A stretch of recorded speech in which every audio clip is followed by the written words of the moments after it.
What's happening, everyone? William Craddock with Win Gaming. Real quick, we just opened our Patreon. It's getting expensive. We bought a new camera. We're looking at studio space. We appreciate everyone who likes and subscribes. If you want to support us further, we have our support tier. We have some cool perks, including one-on-one coaching, even join the team. A lot of cool things here. Don't forget to check it out. I'll have a link in the description. Enjoy your day and enjoy the video.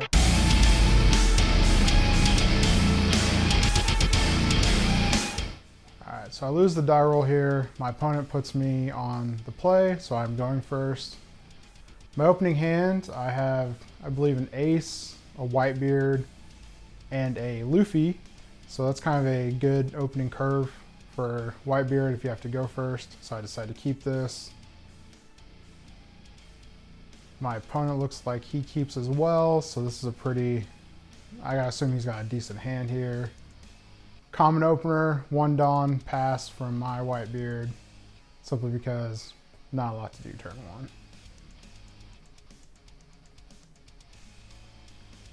Looks like we're waiting to start. Pick up my life, go ahead.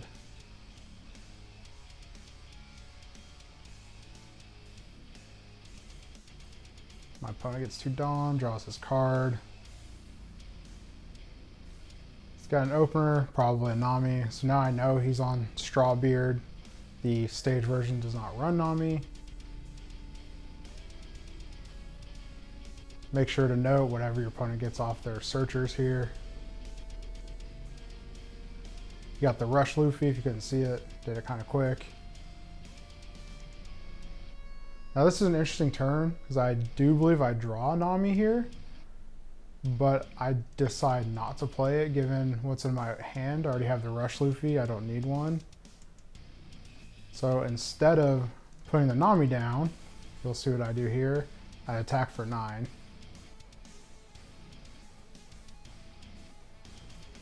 Waiting to see what my opponent does.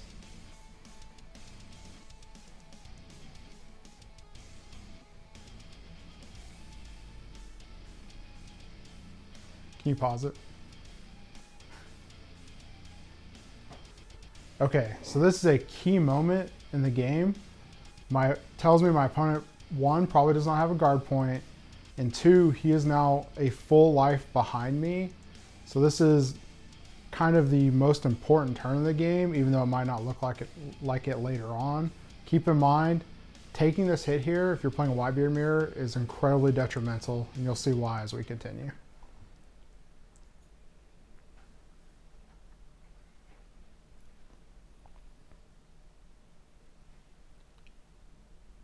So now we're both on 4 life. My opponent's going to go to 3 during the end of his turn due to Whitebeard's ability.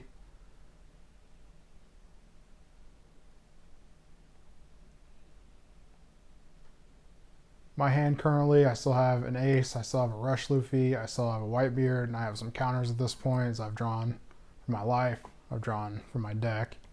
So now I'm just waiting to see what my opponent does. He attacks for 6, so to me, I think he's going to play something that costs 4, Frankie or a Straw Hat Luffy. I tank a little bit here, but really it's just what am I discarding? It's kind of an easy decision. I believe I opt for a 2K and holding the Nami just in case I need something later. This could be a mistake on my part. Or I did discard the Nami, okay. I told you I drew it. I thought I was gonna hold it, but I just went ahead for the easy block. Now my opponent may have tried to do what I have done and just load up all his Dawn attack, but instead he's gonna go for an attack with his Nami. So he's trying to go wide where I end up going tall. That Nami is coming in for, what? Quite a bit, actually. That's 8. So you see here, I used 9 to defend my life. I used 2 cards to defend my life. My opponent came in for 8 with his Nami.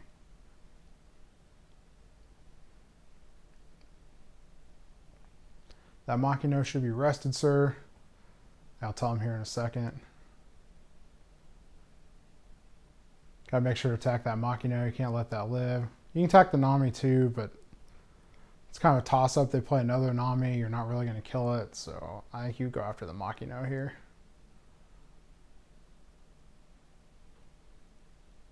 So I go after life the first attack, make him discard a card, play my Rush Luffy, go after his Makino. Now if he had played a 4K instead of that Makino play with the Nami, I probably would have put all my Don in my leader and attacked for 11 here.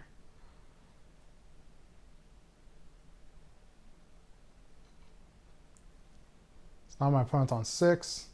I'll be on 7 next turn. I'll be able to play my ace first, but you don't always want to do that because if they counter with their ace, your board's an easy target. That's something to keep in mind when you're playing the Whitebeard mirrors.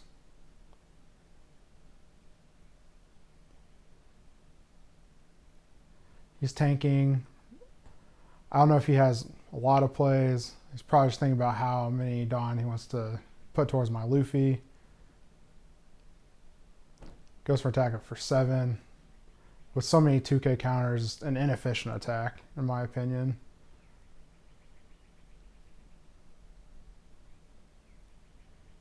Oops, dropped a card. Gonna pick up 9 cards off the floor. Nah, I'm just kidding. He's legit, guys. Counted his hand. So this happens to you in a webcam tournament. Drop a card, no big deal. Just show how many cards in your hand.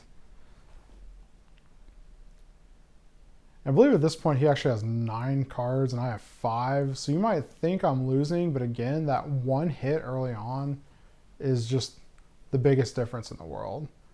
So he attacks his Luffy. Again, another 6K. Whitebeard has so many 2Ks, not a very good attack. So I just 2K block it. Now this turn is where I think the game gets a little more interesting. I do have an ace in my hand at this point. And I'm trying to decide, do I want to just go straight after the Luffy? Or do I maybe go tall and get another attack off? Because he wouldn't be able to play his Whitebeard next turn. And if I just load up, I could knock out his life, put him on 0. So I put him in definite kill range. I decided to get a card out of his hand by attacking the Luffy because he has 9 in hand. So I don't know if I could even kill him with an attack for 16 if he's at 0 life. So I'm just going to whittle away at his hand. And again, he's a life behind me. So this is just so detrimental for him, even though he's so many cards ahead of me. Not having that extra life is everything in this matchup.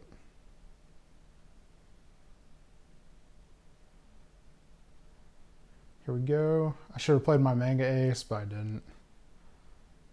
I didn't want to flex on people. So minus 3K to both those guys. I'm attacking his Luffy with my Luffy. Again, this is go after his cards. Whitebeard plays so many 2Ks, but he would have to use 2 cards here, and he ends up doing so. So when I am getting rid of his board so he can't catch up in the life, but I'm also going after his hand by making attacks where I know he can protect it, and I actually want him to protect it.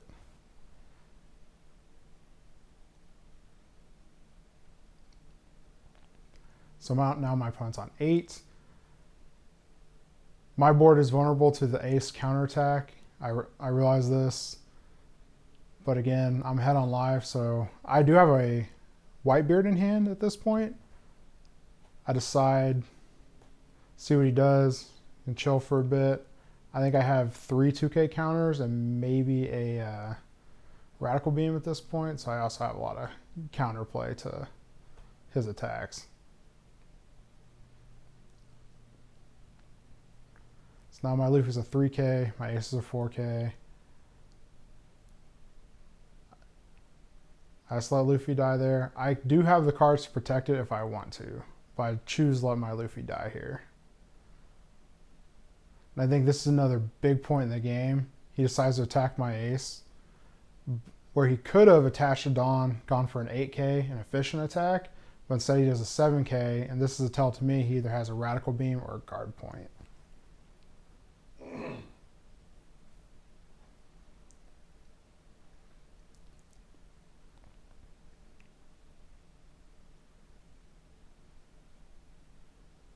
So this is an interesting turn. I do have the big beard in my hand.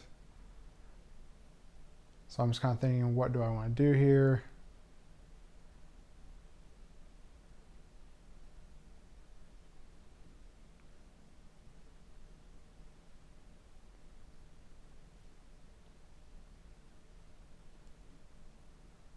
I'm in the tank for this one. My bad, guys. I'm a slow player sometimes. Basically, my thought process, I can just play Big Beard, and he might follow up with his own Big Beard. And it's kind of he has more cards than me, so I'm not sure if it'll work out, especially if he has a second one to follow up. So what I'm thinking is I'm just going to make 2 very large attacks and pressure his hand instead of his life. Because I'm so defensive right now, I have at least a Radical Beam and I believe a guard point. So my whole goal is to pressure his hand to the point where he has to feel he has to try to kill me next turn and go for big swings. And that way I know I can survive it, but he doesn't know I can survive it. And that uses all his Dawn and he basically skips his turn. That's my thought process during this turn.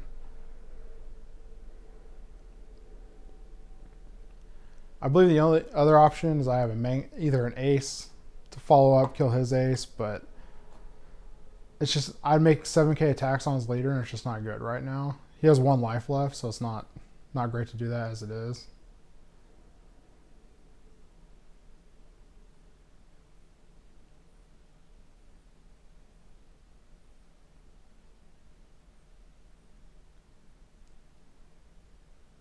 Bluffing that 13k ace attack.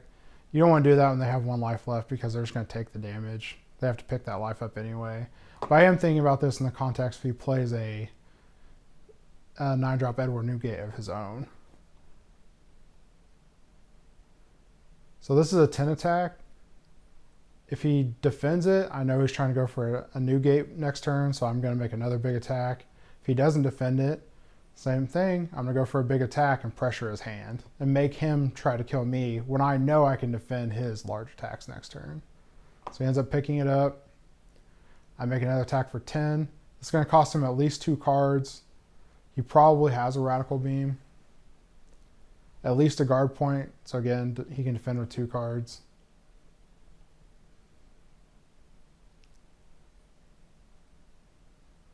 That's what he ends up doing.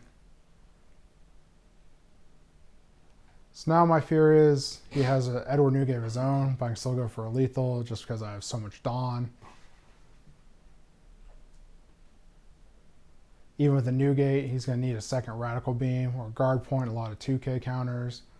So my whole plan of making him have to pressure or have to kill me this turn ends up coming to fruition. You'll see what happens when he starts attacking. I know y'all can't hear it. We're kind of talking. He's kind of thinking to himself, like, can I do this? Can I do this? And he's like, I think I have to kill you this turn. And in my head, I'm like, yes, please, please try to kill me. But you never want to say that out loud, even if, you don't want to give away your game plan.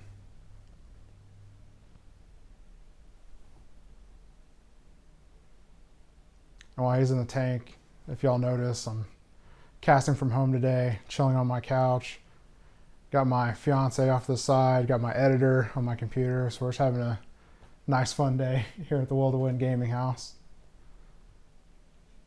Can I ask a question? You can pause it.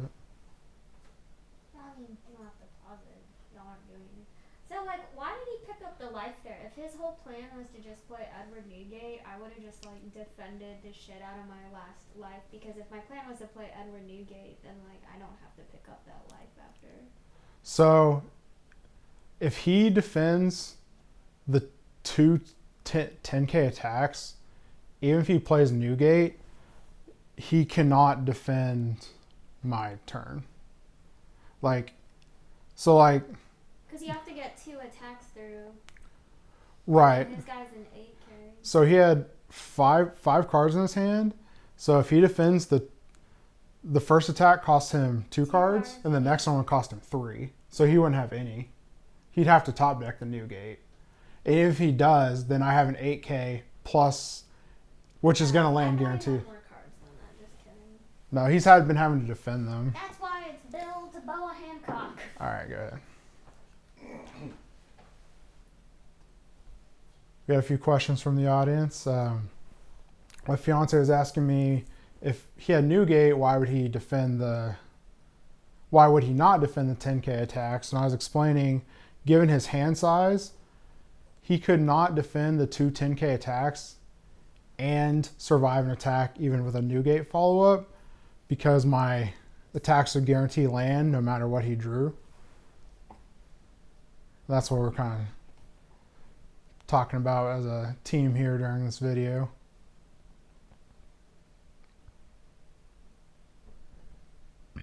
He's deep in the tank. He's trying to think if he can survive. The answer is no. No matter how he cuts it, my attacks are just going to be too large. He's asking me here if I have any radical beams and how many 2Ks are in my discard, which is smart. He's trying to gauge, you know, the deck has 16 2Ks and some run 6. I run 7 events. So he's trying to gauge what could be in my hand. Look, I had 5 2Ks in my yard, so I definitely have a lot more in my deck.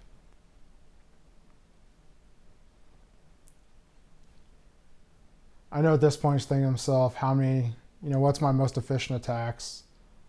How much Dawn should I put on my leader? And how much Dawn should I put on an ace?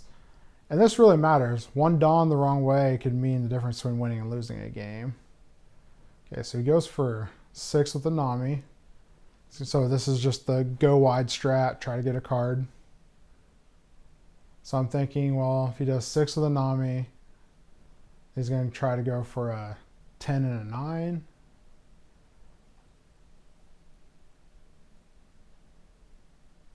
I have a 1K here, I believe, so it's an easy counter for me. I do think it's a little inefficient on his part. I think he should have gone for 2 big swings, even though I could have survived them both still, given what's in my hand. I'm not sure why he concluded this was the most optimal line for him.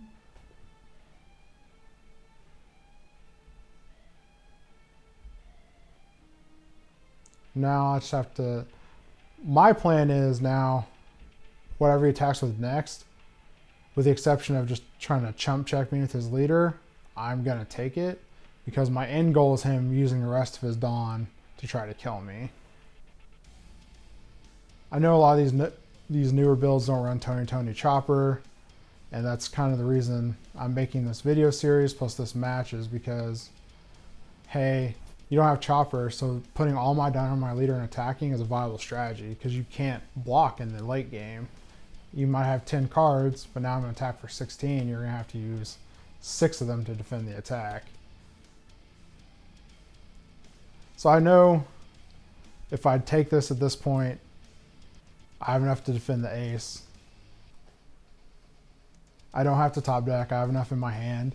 I want him to put all that Dawn on the ace and attack so I can seal the game for sure. If he does that, there's no surprises, nothing. And this should be the goal of your game plan, is to lock the game 100%, not worry about what's in my life, worry about what's in their hand. Because even if he has all perfects, if he makes this play, he can't win. So here we go, Radical Beam, Guard Point, and the 2K for 15.